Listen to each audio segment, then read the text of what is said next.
Hello everybody, and a very warm welcome along to Sportsbet TV. Paul Alster here with you once again with your midweek selections. Well, we're looking to Ireland for our inspiration this week, and we have recommendations for you both at Leopardstown on Thursday and the Curragh on Friday. To be fair, the best racing midweek this week is over in Ireland, not in Britain. Just a quick word as well about last weekend at the Curragh, where we recommended Laws of Indices to you in the Group 1 Keeneland Phoenix Stakes. Now, this filly eventually finished fourth, which I have to say I was really disappointed with, but as it turned out, it was a much better run than appeared, because she just dwelt as the stalls opened and she lost 4 lengths on the field there. In the end, she was only beaten 4 lengths by the winner, and that was Lucky Vega, who she'd previously beaten. And I'm absolutely convinced that Laws of Indices, if not better than Lucky Vega, is very close to that level. And I think that if she gets another crack at Lucky Vega, which I suspect will happen in the not too distant future, there may not be very much at all between the pairs. So I think we were a little unlucky with the each way coming fourth there, as a result of her just being slow to jump out of the stalls, which is something that hadn't happened before, and hopefully it will only be a one-off. Now, the 2 selections I promised. First of all, Leopardstown on Thursday. There's a good card there, and the racing question is the 3 o'clock contest. This is a Group 3 event. It's the Desmond Stakes over a mile, and there are plenty of good horses in this that you'll be very familiar with, the likes of Royal Dornoch, for example, for Aidan O'Brien, the horse that beat Kamiko last year. That was in the Group 2 Royal Lodge Stakes, and hasn't quite hit the same height so far this season. Aidan O'Brien has a few runners in the race. There's also Jim Bolger's Fiscal Rules, which was 5th in both the Irish 2,000 Guineas and the Irish Derby, and he could well be a danger. There's also a few older horses, but there's a filly in this race who I think is very, very interesting, and she's trained by Dermot Weld and the mount of Asheen Orr.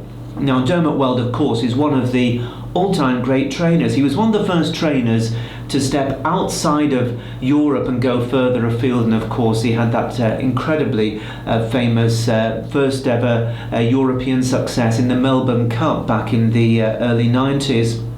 Well, Dermot Weld is still a great trainer when he gets the goods, and he's got one here, because this filly, Etnea, really impressed me when she made a winning debut at the Curragh on the 10th of July. She's bred to be good. She's by Siuni. Her half-sister Azira was a Group 2 winner, and her dam is a half-sister to 4 Group 1 winners, including the Ascot Gold Cup heroine, who we all remember winning for the Queen, Estimate. So she's from a great family, is this Etnea, and the way she won on debut, she won like a proper racehorse, and she beat some decent sorts, because the second horse, Never Forgotten, has come out and won since. She beat So Wonderful, who of course was 3rd in the Irish 1,000 Guineas. Now, So Wonderful has been incredibly frustrating. She's got so much talent, but she doesn't always use it all. She did use it the other day, by the way, winning a maiden race finally, but Etnea on a line through Never Forgotten and So Wonderful comes out very close to the top here, even though she's only had the one run. She's got a lot more improvement in her, in my view, than the rest of the field. Now, at the time of recording, we don't have any odds available. The bookmakers are playing it very cagey, but I'm guessing that something around 11 to 4, 3 to 1 will be the mark for Etnea, and that'll be very nice indeed, because I think she's going to prove hard to beat if she takes a step forward from that superb winning debut she made just a month ago at the Curragh. So that's Etnea, and that's at Leopardstown on Thursday in the 3 o'clock. And then we move on Friday to the Curragh, where the 2:30 race is the Group 3 Irish St Leger Trial. It's over the Irish St Leger distance of 1 3/4 miles. Plenty of good horses again. Aidan O'Brien's got a couple, Monument Valley and Delphi, who I think will catch a lot of people's eyes, because this one is going for a 4-timer. But to be fair, it's been winning at a lower grade, and while it might be improving, I'll be very surprised if Delphi is good enough to win. Joseph O'Brien, Aidan's son, has Master of Reality, who I think is going to be a threat to the selection. He, of course, was a very close 4th in the Melbourne Cup back in November last year. But the one who takes the eye here And once again is trained by Dermot Weld and is the mount of Asheen Orr, who I think these two are going to have a really good midweek run, is Search for a Song, the Galileo filly that won the Irish St Ledger last year.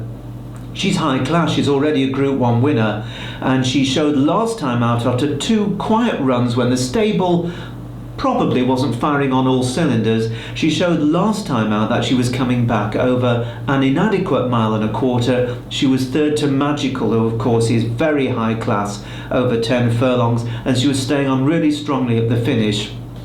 Stepping back up a 0.5 mile, the 1.75 miles, I think Search for a Song is going to be hard to beat. Once again, no prices available early on for this race. If I was pricing it up, I don't think I'd be going very much bigger than 6-4, even though all the Aidan O'Brien and Joseph O'Brien horses are in opposition. I think Search for a Song is going to be hard to beat. And I think the half arm, as we used to call it on the racecourse, the 6-4 may well be the mark. I might be proved wrong, but whether she goes shorter or drifts, I'll be with Search for a Song in the Curragh 2:30 on Friday. So 2 selections for you for Thursday and Friday. I'll be back on Friday with a look ahead to Saturday and Sunday's action in Britain and Ireland, and I hope very much you'll be joining me for that, and by then hopefully we'll have a few quid in the bank from these selections. But for now, from me, Paul Alster, here at Sportsbet TV, I wish you a very good afternoon and look forward to your company over the weekend. Bye bye for now.